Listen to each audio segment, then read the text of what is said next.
Hausua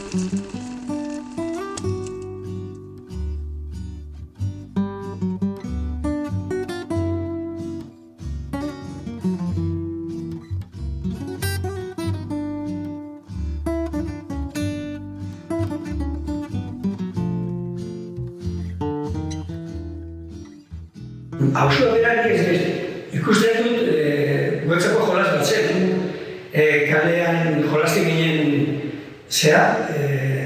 dena aurrak jolasten dituzte jokuak egin genitu kalean erdirian gure hausuan garaia hartan ziren 3 automobil.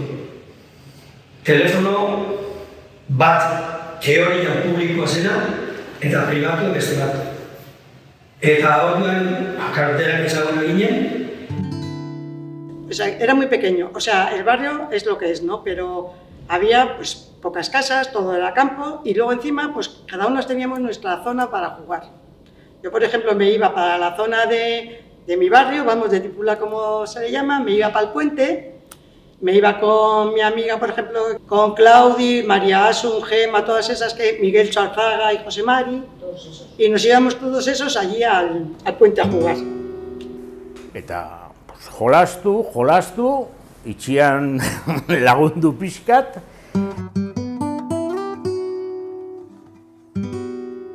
Y así transcurrió la niñez en un barrio que no tenía nada, que éramos, yo siempre digo que el barrio éramos 7 casas y 70 caseríos. No teníamos bombillas de la calle, todo eso lo he conocido. Lehen auzoa kale bat bakarra zen, eta gero itxia eta baserriak denak zelaia tartean eta menilla tartean. Era prácticamente una calle, la calle que ahora se llama Andearriaga, unos caseríos y poco más. Entonces ni había tantos pabellones, talleres y tantas cosas como ahora, y que la gente nos conocíamos todas. Había mucha tranquilidad porque yo recuerdo en el barrio, por ejemplo, donde nosotros vivíamos, las puertas estaban abiertas todas, tenían la llave puesta por fuera. Tú te ibas para un lado, te ibas para otro y la puerta de la calle estaba abierta. Barrioa ginen familia bat, baserrikuak, barrioa zen kale bat, baina gero zuden zonak ulertzeko eskortzakoak, telerikuak, Aranibarkoak, o Iruntzunberrikoak. Aranibarkoak, bukatzen zen biria Aranibarren eta Iruntzunberri zen lehenengo baserria zen, eta gero Errotasarrekoa, Mendiolakoak, horien ulertzen zen ginen. El estanco, que entonces estaba al lado del topo, y bueno, pues allí solíamos comprar el vino y así cosas, y una casa pequeña que era de la Diputación. Eso después se tiró. Y luego los chaparteris que tenían todo lo que era el frontón, eso se tiró. Y ahí se hicieron las casas actuales. Y al lado, donde estaba la tienda de Larrea, un poco más adelante, sí, ahí estaba, que tenía también una tienda, que, o sea, eran unas escaleritas, era una casita. Tenían sus escaleras, se subía y era un bar. Es la que vino después al bar nuestro, la Mayora. Bueno, pues esos, la abuela de Altancho tenía un bar pequeñito ahí. Y después estaba el frontón. Y detrás estaba, pues, se subía la cuesta y atrás estaba, los Larreas tenían un bar grande ahí. Y ahí se formaba una plazoleta y estaba después la casa la casa del frente, vamos. Zelaiak eta belardia tartean industria zole handia ekarrizun udaletxea edo movimentua. Eta ja hortikan aurrera, karo, ekartzen baduzu industrialdean lantegiak, etxe bizitzak inberdire eta aldaken nabarmena izan da barrioan hasi da honditzen etxe bizitzak.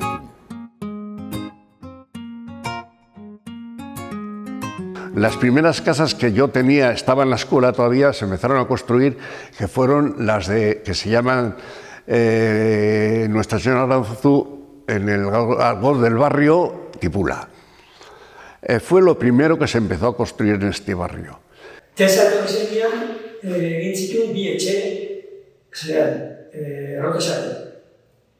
Eta gero horren ondoren, egin zen etxarri hori. Tempo berian, portzenen aurreko Olamar, lehen aipatu duzuna, izan zen lehen biziko blokeak.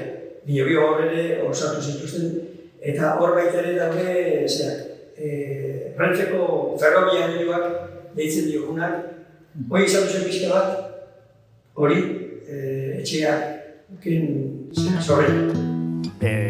Lo primero que vi construir, que fue ampliar el barrio, fue el grupo de casas de Olamar, principalmente denominado la Casa de las Regiones, y luego de ella construyeron el Rotaxar y ya se fue haciendo el barrio ya muy grande.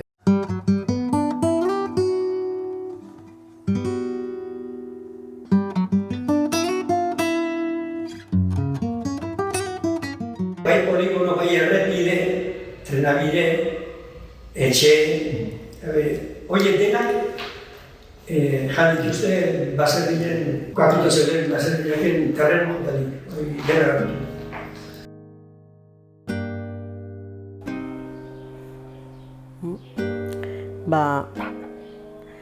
Bota intziguten, etxia. Kamiluak iteko, beste gauz bat iteko. Baserria kendu behar dizutela esatia oso gogorra iten digu. Hala intzigun guri. Eta disgustu handia hartu zuten, ni bino gehiago nire gurasua garai hartan. Nastakamentu handia, gatxore gelditu zen garai aitan jendia. Autopista torri eta baserriak kendu inbertzi zutela, bota iten zutela, Urruzene bota zuten, Etxeberri bota zuten, gure etxia bota zuten. 3 bota zituzten. Eta orduan, nolapatxe, ez gendun gurasuak etare ez zuten kalea joateko zeikan, gogorikan eta gutxilloikan, eta inin behar genula. Eta orduan, udalakinta borrokatu ginean, bastante, eta konsegitu gendun etxe bat itxia onduan. Etxeberrikoak ez zuten egin, juntzien barrioa bizitzea, eta Urruzenekoak intzuten, Juanito eta horiek intzuten.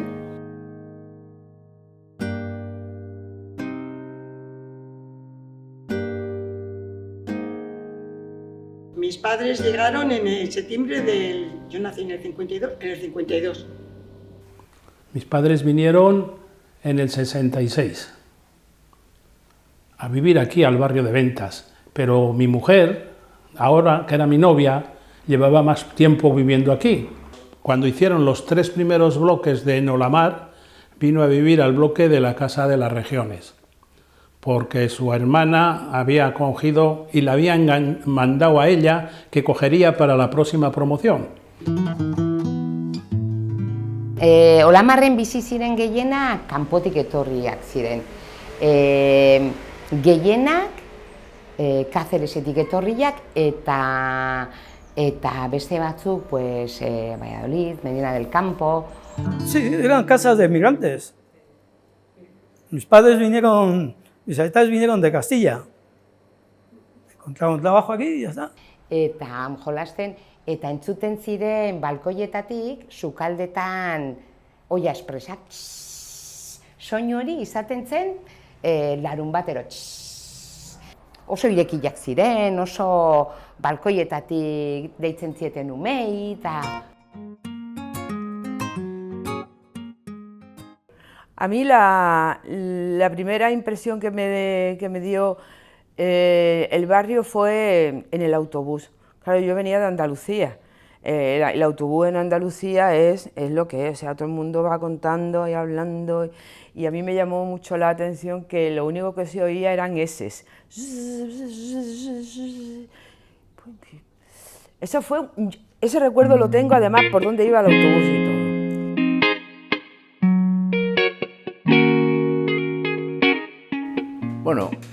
Kanpokoak eta etxekoak harremanak beti ona izan da. Hasieran, pues, claro, bakarrik jende gutxi etorri zen. Eta jendea etorri zen kanpotikan, eta bueno, venimos a un sitio nuevo y venimos aquí a trabajar y eso. Eta lehen esan duen bezala, harremana barrioekin ona izan da. Y llegó a haber una convivencia bastante buena con la gente de fuera. Yo diría buena, no bastante buena. O sea, no hubo, yo no percibo, no he percibido nunca un choque.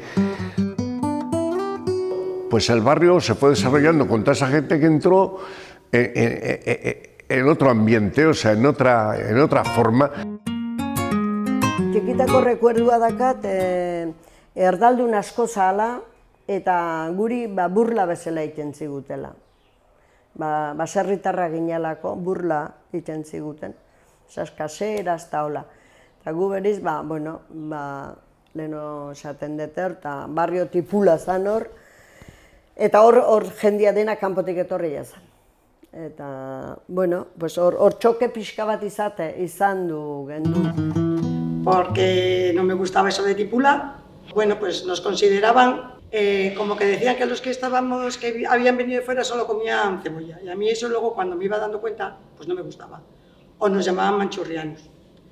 Pues ahora lo puedes comprender, como nosotros ahora cuando estamos aquí, que ves que viene gente de fuera y también parece que les miramos pues como que son menos que nosotros o no sé, nos cuesta aceptarlos quizás. Ya eso que la mente ya nos vamos un poco más acostumbrando, ¿no? Pero a mí siendo pequeña pues no me gustaba. No he tenido absolutamente ni un solo problema con nadie, y al revés, alguna vez que yo, claro, no entiendo de euskera, todavía sigo sin entender nada de euskera, pero la gente del barrio era muy abierta. Era muy abierta. La gente, los que vivían aquí, que había algunos que no eran euskaldunes, pero la mayoría, preciosos, bien, bien, bien. En Otache, que estaba el caserío de Otache, pues allí íbamos a tomar una sidra y se estaba asando el otro que le atropellaban cuando venían los taxistas a merendar un día a la semana. Los taxistas de Irún, un grupo, venían y claro, le atropellaban con las chuletas. Y claro, yo en el pueblo me había tocado asar chuletas en la parrilla y todo eso, y entonces pues le echaba una mano, y mi padre no te digo nada. Y sí, un ambiente majísimo. Mi padre trabajar y mi madre pues cuidarnos a nosotros y lo demás. Ellos nunca les he oído quejarse de que les hayan hecho ningún eso por venir de fuera ni nada, ¿eh? Yo creo que era yo de más pequeña, pues la edad esa que tienes a veces que...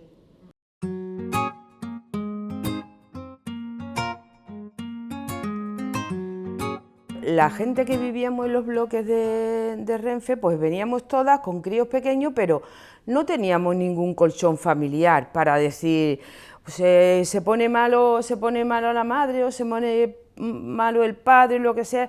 A los críos que los recoge del colegio, tú no puedes llamar a la Moñi, ni puedes llamar a Iseo, no puedes llamar a nadie, estábamos solas. Y ahí se desarrolló una solidaridad, pero que ahora te pones a pensarlo y dices, fue grande, fue significativo.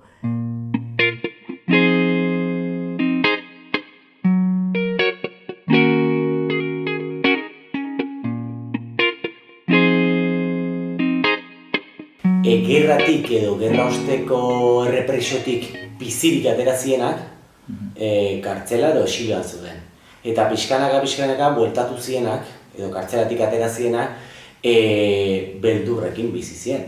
Gero dago, influxio puntu bat izan zela 60. hamarkadatik aurrera, gutxi gora bera. Hor, ze gertatzen da, belaunaldi berri bat iritsi izan lantokietara, auzoko elkartetara, unibertsitatera, eta gero, belaunaldi horrek ez zuen ezagutu gerra, eta gerra osteko errepresio gogorrena. Beraz, ze gertatu zen, haiek hasi ziren antolatzen, beldurra galtzen, eta aurre egiten diktadurari.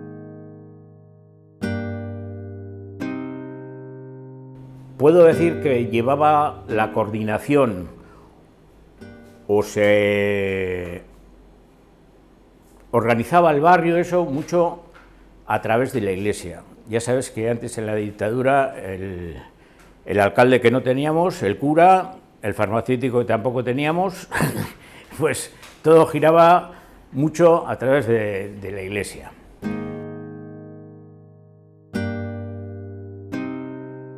Entonces, este barrio no tenía nada.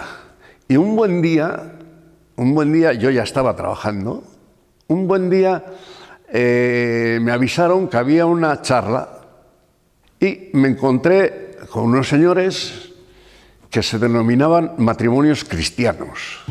Me sorprendió un montón que vendían a catequizarnos. Y un grupo pequeño, nos cabreamos bastante, y para la siguiente semana organizamos, diríamos, la contracharla. Les plantamos cara, estaba entre ellos el notario de Irún, el jefe de la Cruz Roja, o sea, todo. Les plantamos cara diciendo que nosotros no necesitábamos que nos enseñaran el Padre Nuestro, que ya lo sabíamos. Entonces, que nosotros necesitábamos que se despertara este barrio y que se empezara a cambiar y se hiciera una vida más digna en el barrio.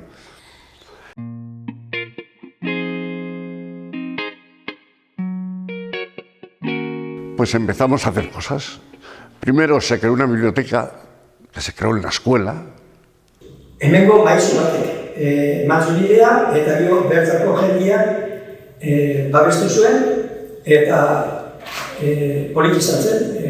Guk orduan ez genuen sozialik libururik erosteko, orduan gauza egin zen osoraz.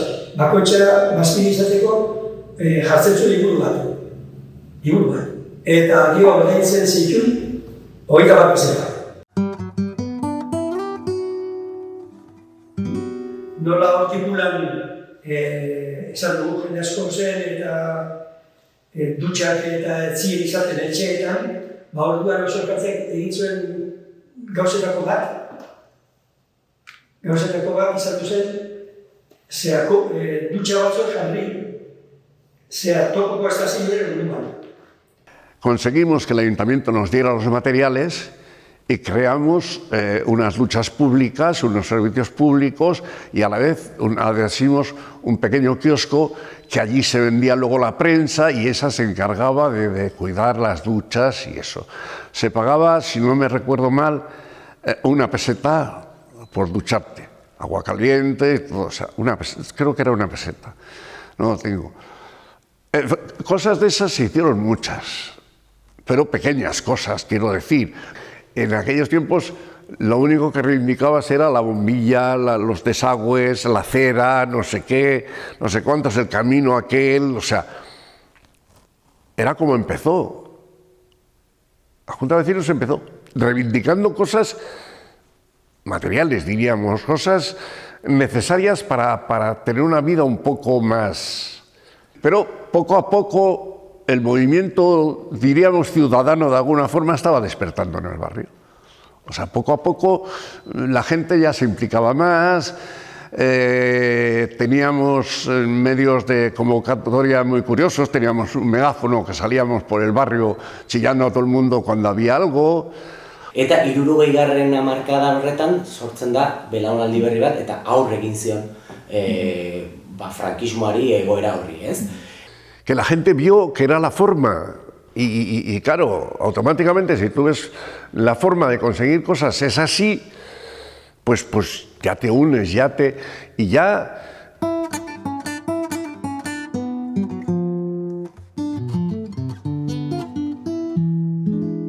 Auzo elkartearen ondoren sortu zen lehendabizi kateko elkartea, kateko kirol taldea edo daleko, elkartea. Hori izan zen lehenengo soziedea. Date cuenta que el ambiente era, lo que te digo, muy bueno, entonces, por decir de alguna manera, los adultos formaron en 1960 y ¿cuántos? La sociedad Cateco, que ha sido la sociedad de siempre del barrio, y las inquietudes de la juventud que dice que decimos que no entramos con los mayores, pues con la coordinación de la iglesia en el barrio se montó un oargi latzeta, un oargi que eso dependía de la iglesia. Hori izan zen, Elizan babesakin Gipuzko mailan zegoen elkarteak, Organización Atlético Recreativa de Gipuzkoa, baina hori zen Elizak bultzatutako gazteentzat mugimendu bat. Eta gura hartuta jarri martxan hemen oargi helatzeta. Eta oargi helatzetak nik uste dut izugarrizko izan duzula, eragina izan duzula gure osoan, ze batetik balio izan duzuen jende gaztea elkartzeko. Osea, hor egintzen bat kanpoko jendia eta hor bain denak bat izaten ziren nafariak eta datzak eta mendi bidaiak eta sortu zen antzerki talde bat. Pues nos hizo tener un sitio de reunión en el cual pues trabajábamos un montón. Éramos los que hacíamos las fiestas, salidas montañeras, Itzaldi kulturalak.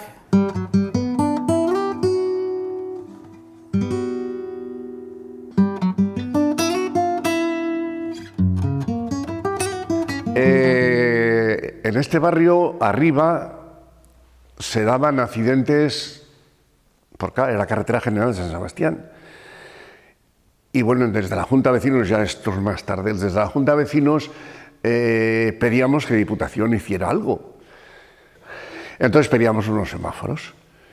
Y todos los días nos manifestábamos, íbamos, cortábamos la carretera, y pues la cortábamos 1 hora y ya está. Llegó a tal extremo que estábamos dispuestos a cortar la Beovia San Sebastián. O sea, y la gente nos apoyaba. Lo de cortar la carretera de San Sebastián se convirtió en un baile ya al final, porque llevábamos música y la gente llevaba la merienda y la carretera cortada, o sea, la carretera cortada. Y me encontré, pues, la primera manifestación que yo fui, la de los semáforos, en la Nacional 1.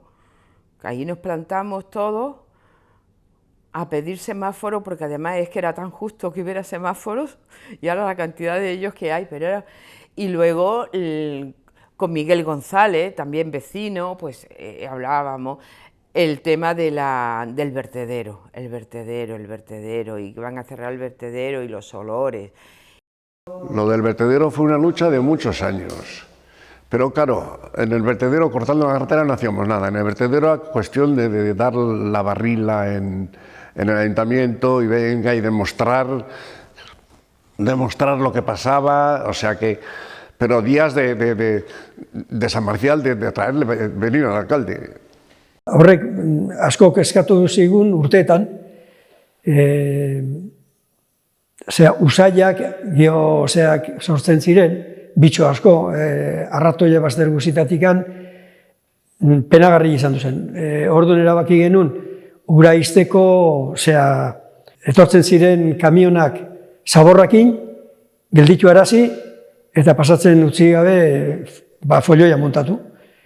Eta oso maiz izan duzen hori, oso maiz, garai batien bintzat, halakon batian ja konturatu ziren, eta diputazioa gainea derrigortu zion udaletxeari, hori behar den bezala itxi, eta zertikan ez zituen betetzen baldintzak.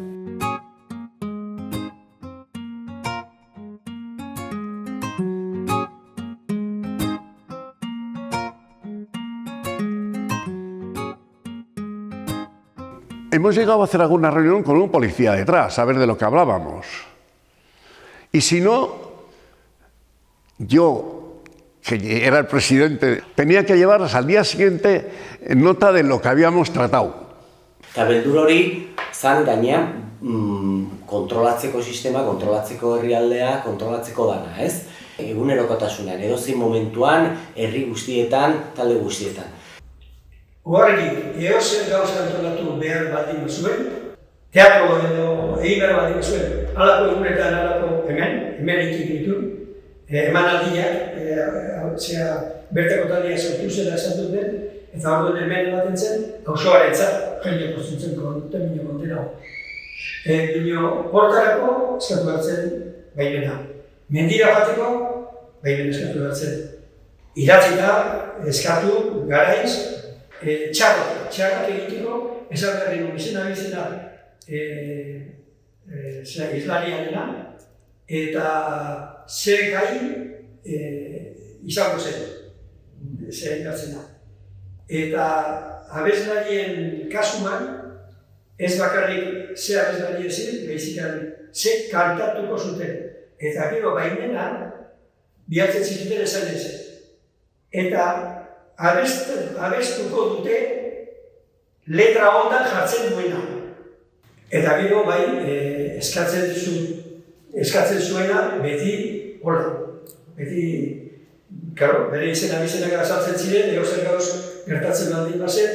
Zeren diktadura baten ez daude eskubiderik, eta poliziaren jarduera da, edozein momentu ditenitzea, torturak edozein momentutan, eta hor uste dut hor dagoela diktaduraren impunitatea. Y muchas de esas cosas eran años que no podías tampoco pasarte de los límites. Claro, que siempre tenías que andar con mucho cuidado de cómo hacías las cosas.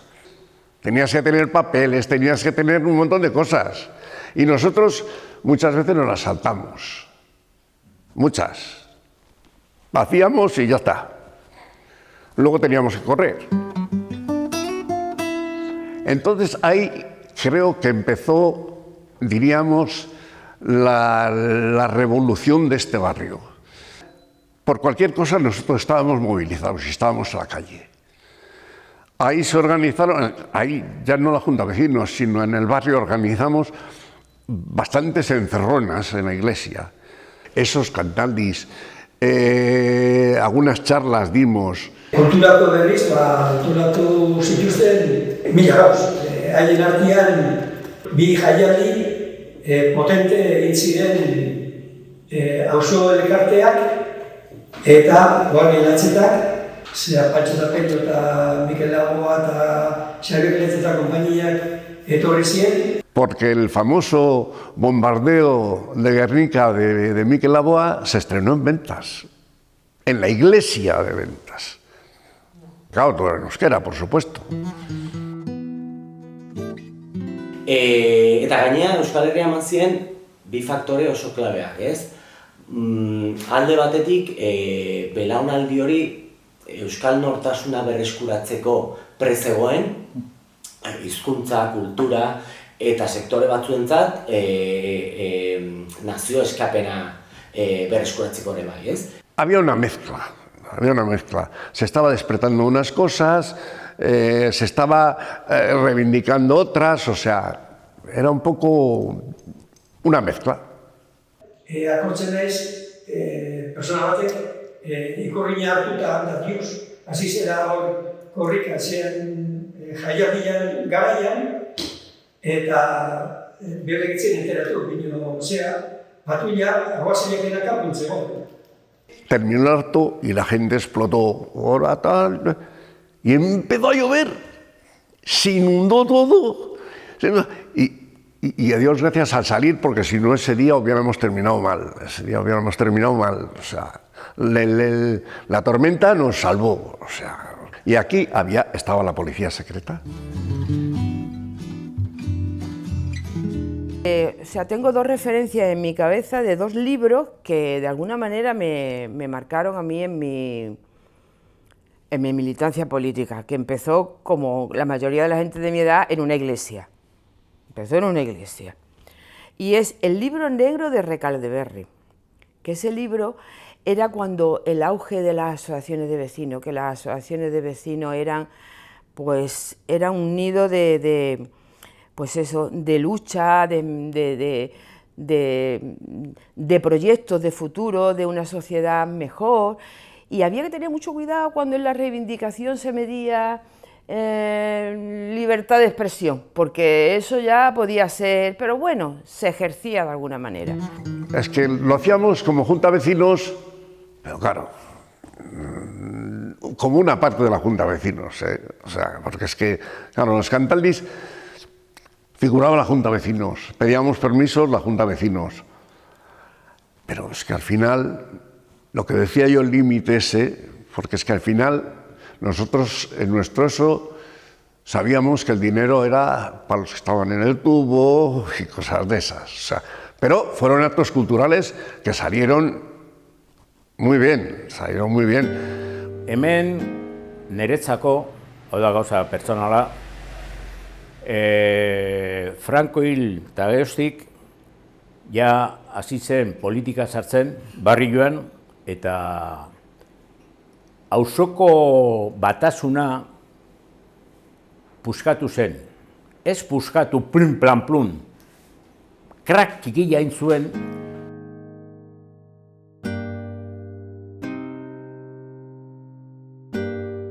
Frankismoen oposizio indartsuena estatuan hemen zegoen, Euskal Herrian. Gero, batez ere Gipuzkoan, Bizkaian, baina oposizio indartsuena hemen zegoen. Karo, horrek zer suposatzen du? Erreazioa. Erreazioa, frankismoa erreazioa izan zen, errepresio zuzena berriro aplikatu. Orduan, hasi ziren berriro torturak, hilketak, salbuespen egoerak, eta bar, eta bar. Nik uste dut hor denak urte horietan, nik uste dut 50-60 urtetan, denak pasa ditugula une txarrak, eta hemen auzuan guk sufritu dugu, bertako jendiak sufritu dudako asko, eta jarriko dut eredu bat mino gehiago. Hemen Herreruko bizilaguna, polizia izan dakoa, aguazile izan dutakoa, emaztea zen auzokua, Dolores, eta kakatu egin zuen, tabernan zegoela. Utzi zituen 5 seme alaba, eta Dolores, alargun, izan duzen gauz gehiago, adibidez, bomba jarri zuten zean, hemen bertan, Barnuebo edo dalako hortan, eta jarri zuen, hor, Barnuebo hortan, hemen penaltin jarri zuen bomba estrema derechakuak, bertako jendia den detentziuk izan duzien, ez bat eta bi, gehi hori bai, torturatuk izan zirela salaketak izan duziren. Veías y callabas por miedo también. Porque mira que han pasado cosas, pero tampoco, cuando mataron también al marido de Dolores, no hubo ningún movimiento ni nada, te quiero decir. Luego te marcaban con la X echando leches, en aquella época. Eran los de siempre, los derechones, en una palabra. Jarraipenak, seinalatu, txibato edo ez txibato, frogarik gabe, hemengo jendia bizitu dugu hori. Top izan zen salbuespeneko tribunal bat. Salbuespeneko tribunal bat, delitu politikoa zigortzeko edo jazartzeko, ez? Zer suposatzen du horrek? Hau da, edozein herrialde demokratikoetan bermatuta zeuden oinarrizko eskubidea jazartzea. Topo dalako garai hartako izen txarreko tribunal de orden publiko horrek egiten zituen juzgatzen edo egiten zituen zenbat eta zenbat negar ekarri dute etxea, zenbat torturatu, zenbat detentzio asko eta asko zei gabe, frogari gabe.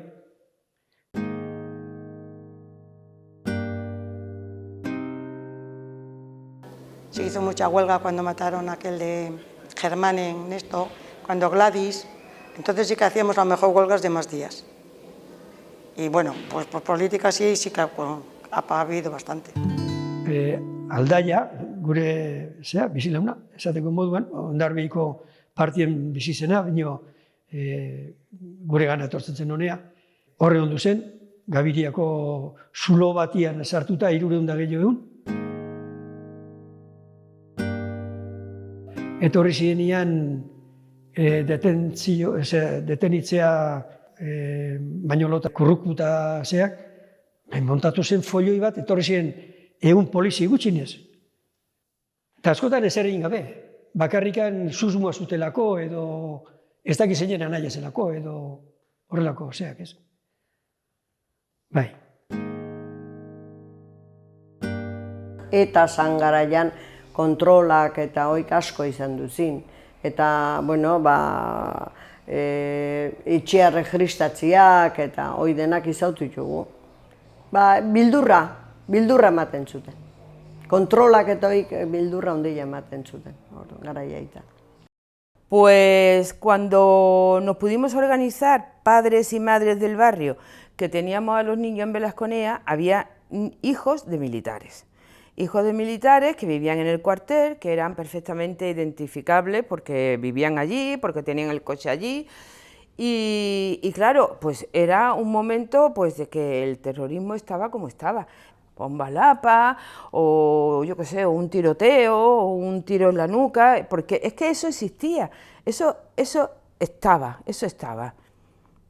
Pero ese era el contexto. Entonces, claro, cuando los niños, cuando los llevaban los militares, pues nosotros te queda así como... Era lo que había. Bai, gauz tristia zian. Oain eskerrak hori ematen du pixka bat baretu dela eta...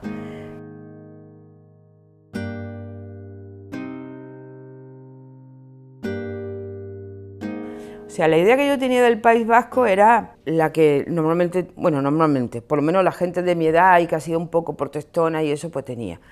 Que era una gente muy luchadora, que era una gente que tenía fuerza, que tenía cultura política, en aquellos años, o sea, que es que se manifestaba.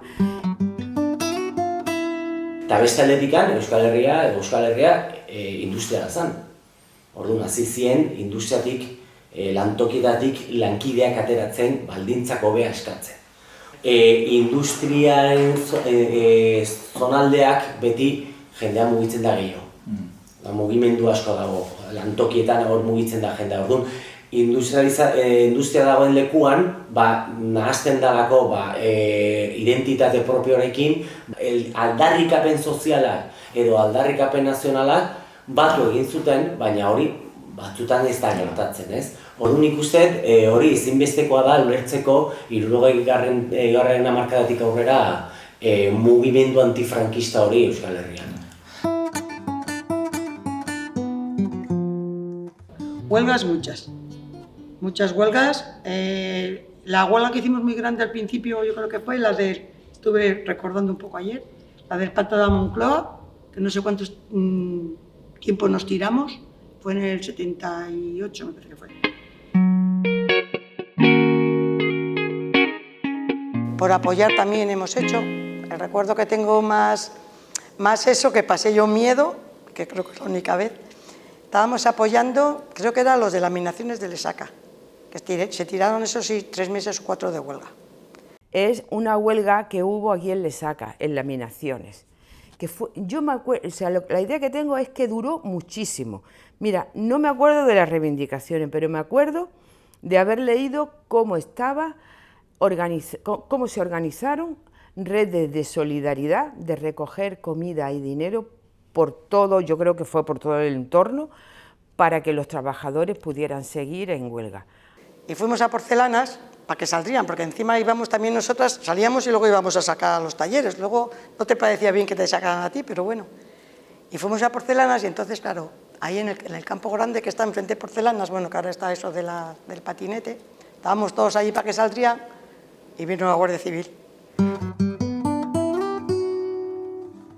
Nik frankismoa zenik igual jakin gabe gogoratzen dut gure ama askotan beldurtzen zela. Que no, es que Eso, una dictadura es no tolerar al que piensa diferente a ti. Yo me he enterado de que hubo república y de que no había libertad cuando tenía 20 años. Es verdad, es verdad. Que yo, en mi casa no se hablaba de política. Yo veía que mis padres eran buena gente, que le ayudaban a los vecinos cuando uno estaba enfermo, cuando el marido estaba en la cárcel, pero de eso no se hablaba. Aquí nos pasamos 40 o unos de los años que fueron, pero con un yugo, no con un yugo y las flechas, con el yugo. Las flechas las tiraban ellos.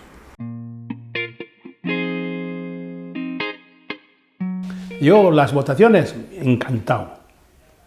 Yo, encantado. La pena es que no estaban cuando no empezaron antes. Eta gogoratzen dut ere, pues hori Franco hiltzeneko egunean, etxean ginela, aita sartu zela eta venga, puroa piztuta. Venga, ya está, ya hilda, kabroia, no sé qué dijo. Eta puroa erretan, pozik, ikusten zen poza. Minon, ama oraindik ere, como, tensio horretan. Y a ver ya qué nos viene ahora encima, y pues muy contentos todos. La primera vez que votamos nos parecía aquello... Guk etxean ja izan genuen Oialesko ikurriña, eta gure aita ibiltzen zen Real Unionen, eta ja, pues, partido tanta batzutan, pues, ikurriñak ateratzen zituzten, kanpora joaten zirenean, hasi ziren, bueno, gauzak modu lasaiago batean egiten.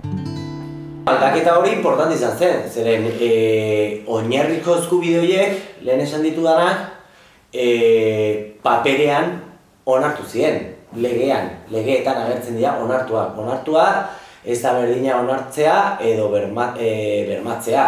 Berez, legez hor onartuta daude oinarrizko eskubide horiek, biltzeko eskubidea, alderdienak eta bar, baina gero asuntoa da, kontua da, ze punturaino barneratu zituzten printzipio horiek, eskubide horiek, poliziak, epaiak eta beste funtzionarioak.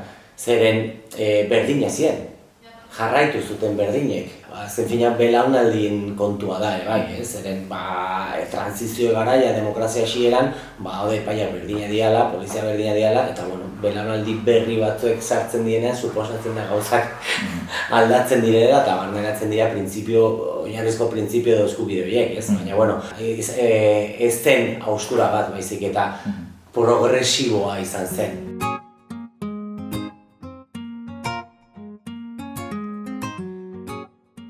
Taldiak sortu dien bakoitzean, eta ikusten duzunean, taldi horrek ekarri duela bizitasuna persona multzo bateri, beste elkarteak ekarri duela berrikuntza, ez da gizertan, o aurrak entzako ikusten duzunean hori, zure biziak baduela zea bat, justifikazio bat esango nuke.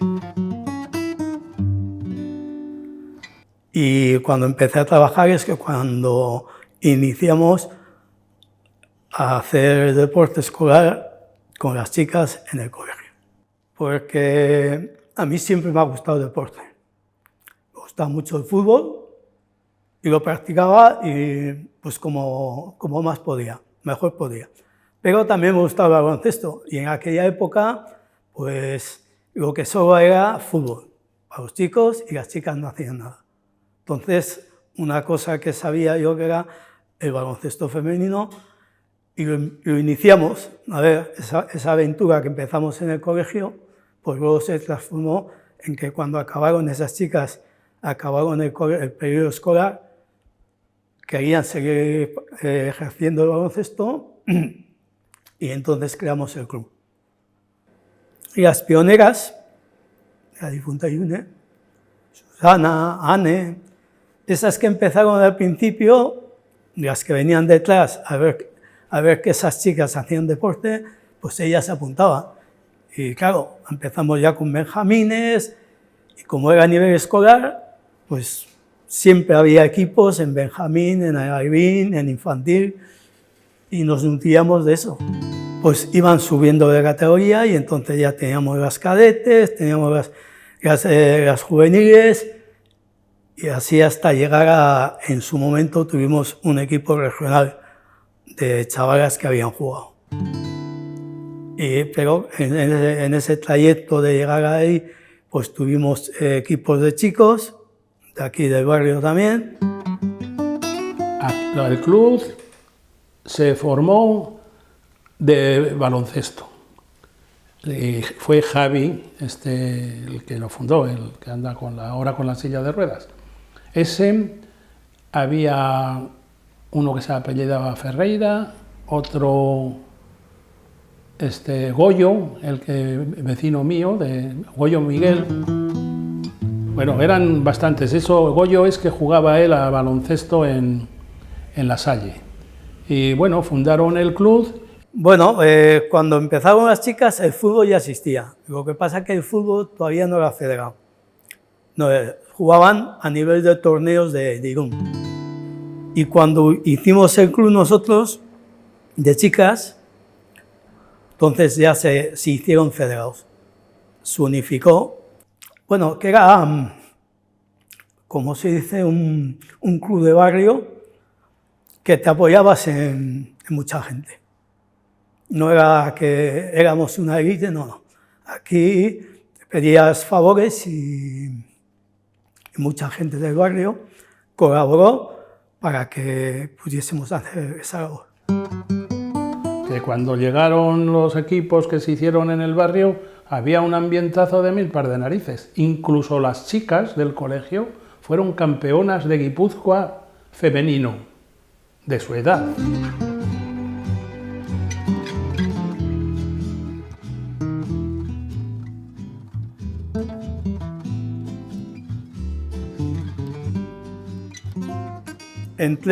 Yo antes de entrar en Cateco y en Eracheta, entré en Egasti, porque cuando yo andaba en el baloncesto, claro, eran chicas. Si quería llevarlas a merendar o a cenar o así, en Egasti podían entrar las chicas. Podían entrar. Entonces, por eso me hice de Egasti. Cateco me acuerdo que hacía en la Euskalgira, solían hacer la guardilla, luego cogió la asociación de vecinos, eso, pues ahí, y luego los concursos de fiestas. Hombre, ha colaborado en fiestas, en Semana Cultural.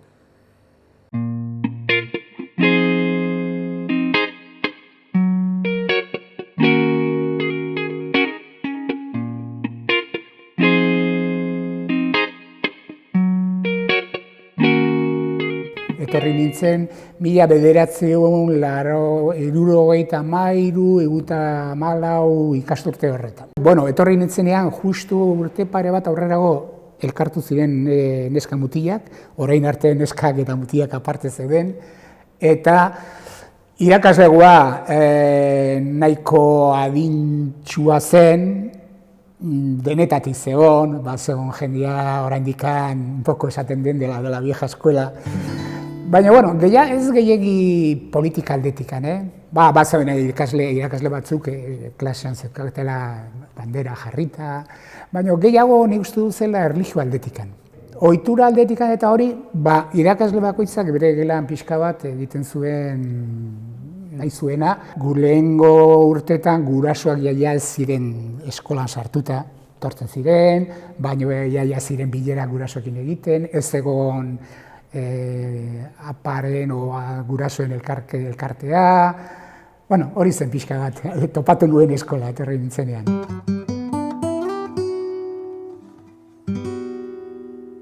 Jende inguruko baserriko jende pila bat etortzen zen eskolara.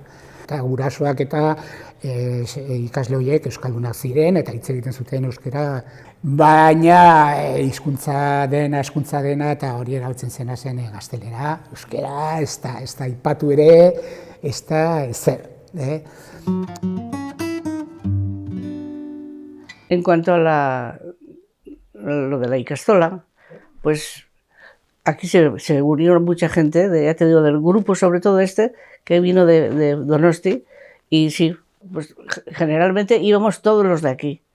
Y allí nos conocimos, pero aunque no teníamos hijos, todos nos apuntamos, pensando en que cuando tuviésemos irían a la Ikastola. Y entonces se empezó a hacer la Ikastola. No teníamos dinero y nos propusieron un préstamo en la laboral y tuvimos que pagar. Y hemos estado años pagando ese préstamo. Pues una decisión que dices, por encima de todo, yo quiero que exista la Ikastola. Y mis hijos quiero que hablen euskera. Y esa fue.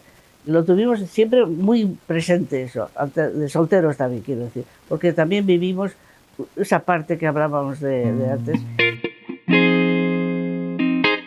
Nese narrare Oiartzunen sortzaile bezala izan duzan ikastolana, eta hemen ere ikastolara barrilua erdalduna ikusten genulako. Bai egia da, gure eta nire seme alabak orientartean eta auzoko jende desente, ikastolara joaten zen, garai hortan hemen gure eskolan publikoan ez egolako ez B eredurik, ez D eredurik. Horregatik, guretzako zera izan duzen, ekonomikoki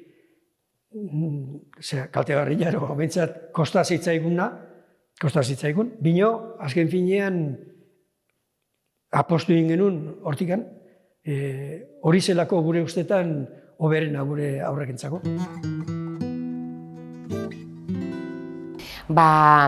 Ni nera bezaroan euskaldundu nintzen. Ama erdalduna da eta etxean erdera ziten genuen. Betidanik izan dut euskara ikasteko grin hori. Iruditzen zitzaidan zerbait oso importanteak galtzen nuela, ez? Hemen bizita euskara jakin gabe.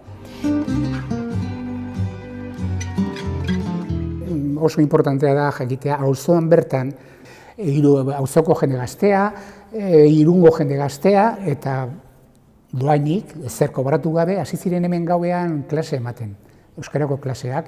Etortzen zen jendea, edo bertako batzuk nik klaseak hartu ditut Jose Angelekin adibidez, eskola ordutik kanpo, ez? Nik uste dut Irungo lehenengo gau eskolak eta hori hemen hasi zirela hor eskola horreko pabelloi horretan. Ni gogoratzen naiz asko gure maitatua izan zen Iñaki Peña eta beste batzuk. Hasi ziren eskola bukatuta gero euskera ematen ikasleei. Borondatezkoa eta hori. Eskola ni egon nintzenean gutxienez urte horietan oso importantea izan zen niretzat auzoa, gurasoak, irakaslegoa orokorrean eskola eta ikasleen zegoen elkartasuna eta kolaborazioa izan zen izugarria urte horietan.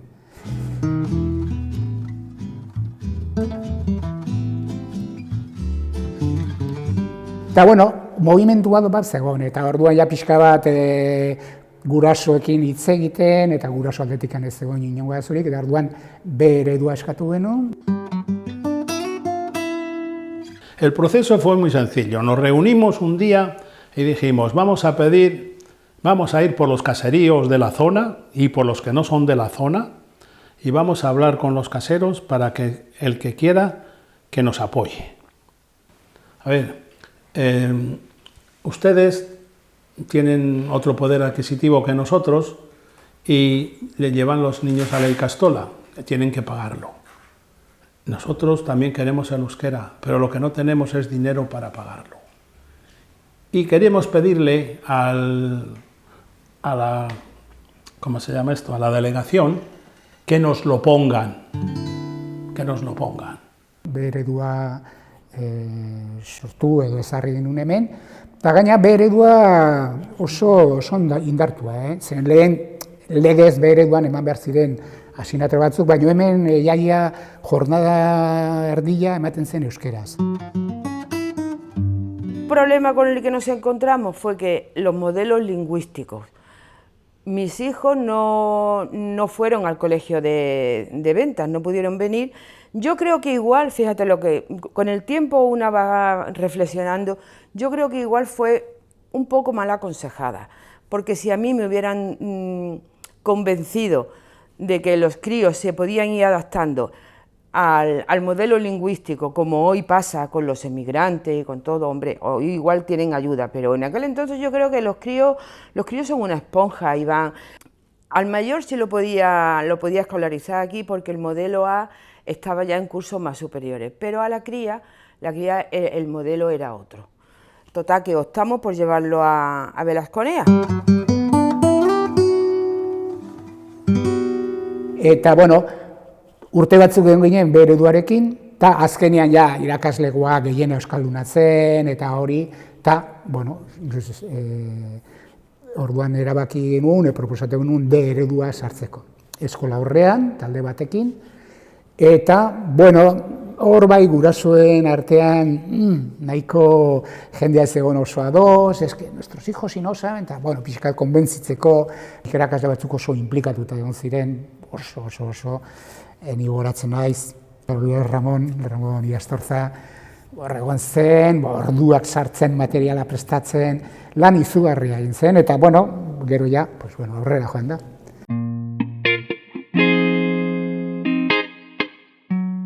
Hemen nietorri nintzenean, edifizio zarra zen lau gela bakarrik.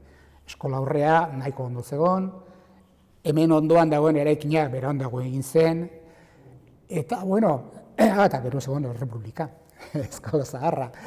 Y las paredes de lo que es el colegio daban pena. Te apoyabas en una pared, hacías así con la mano, se quitaba un poco la pintura y era arena pura, no había más. Eta momento batean, pixka bat, aprobetxatuz, auzoan zegoela mugimendua eta edotzen gauzarako nik uste auzoa mugitzen zela eta elkartzen zela. Una pancarta en carnavales, se hizo una pancarta y desfiló la pancarta metiéndonos con el que estaba de delegado de educación en Irún.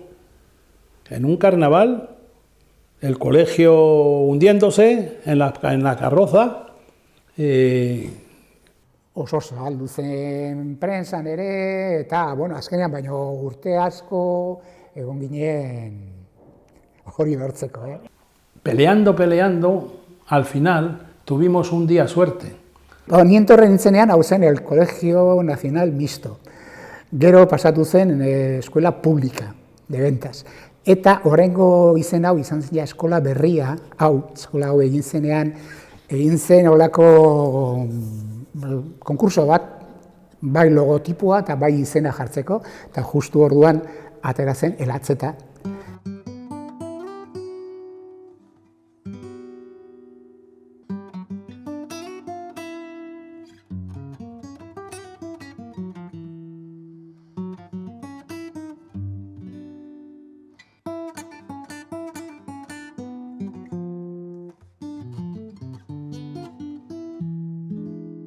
Para mí el barrio es todo. Yo siempre he dicho que de este barrio me tendría que sacar la Guardia Civil, que si no, yo no salía. Para mí Ventas es mi casa. Coño, pues una república como digo, de Irún. Y además, sí. Nada, esto es mi pueblo, hombre. Tenemos buenos transportes, hay que pedir más y más y más, pero en general, para mí Venta es como mi pueblito pequeño. Pues Kateko auzoa liburu babesela, nik ulertzen dut, liburu babesela dela. Horrian dago idatzia, pues nire ametsak, nire atseginak, daukator idatziak. Ha sido, es y espero que sea mi vida, porque no me pienso marchar de aquí. Pues ahora en mi barrio, sí, a mí sí, me gusta, estoy a gusto yo aquí. Aktibidade gutxi sumarriten dutela nik auzuan hoxe ikusten dut. Beste bizilla izan dutelako. Ahora estoy contenta por eso, porque veo que el barrio, aunque se está haciendo muy grande, por una parte me gustaría que no fuera tan grande, pero bueno, pero veo también que eso, que la gente se involucra mucho y que están muy contentos, encima les oyes que están muy contentos de haber venido a Ventas. Nere sorterria, nere pues, gauza asko hasten diren lekua. Pertenentzia eman didana, osea, familiatik pixkat aratago bildu nauen aurtetan eta biltzen nauen oraindik. Komunitate bat, denok elkarlan egin, denok helburu batzuk izan eta horren atzetikan joan.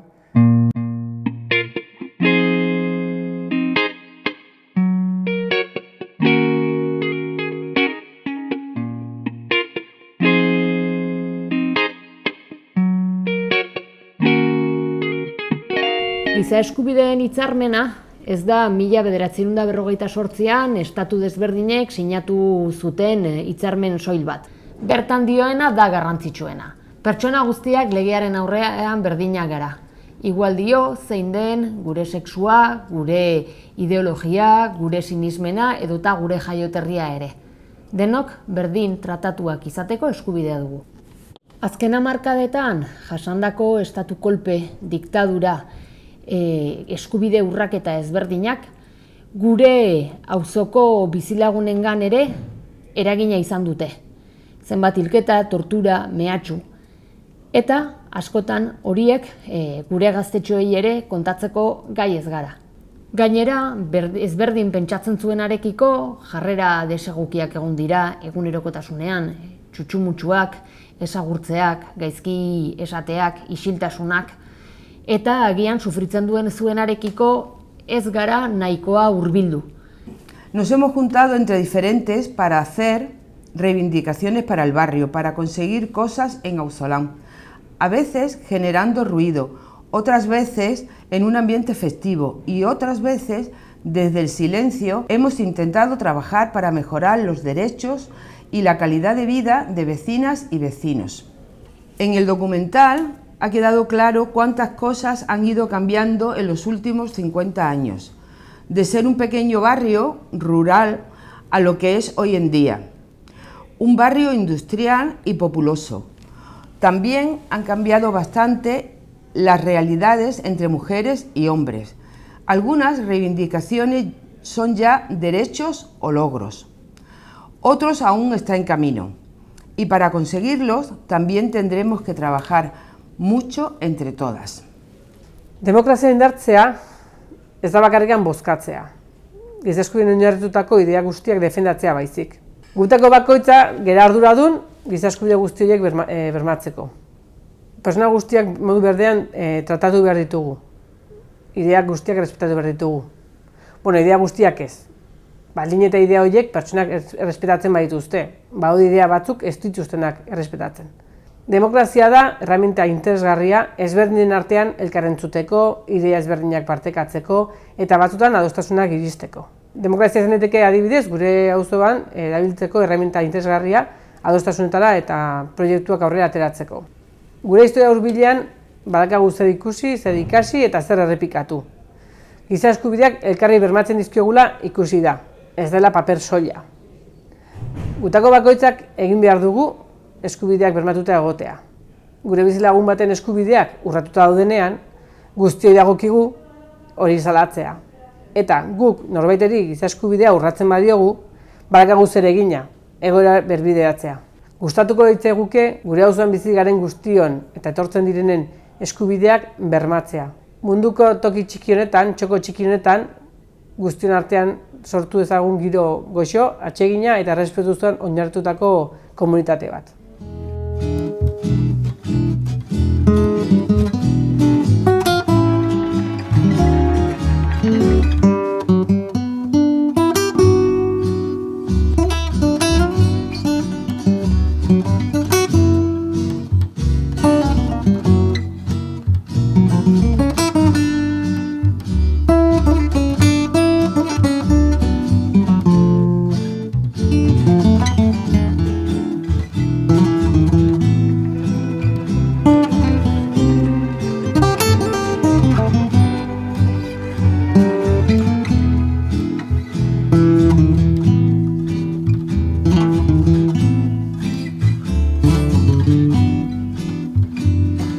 Mm-hmm.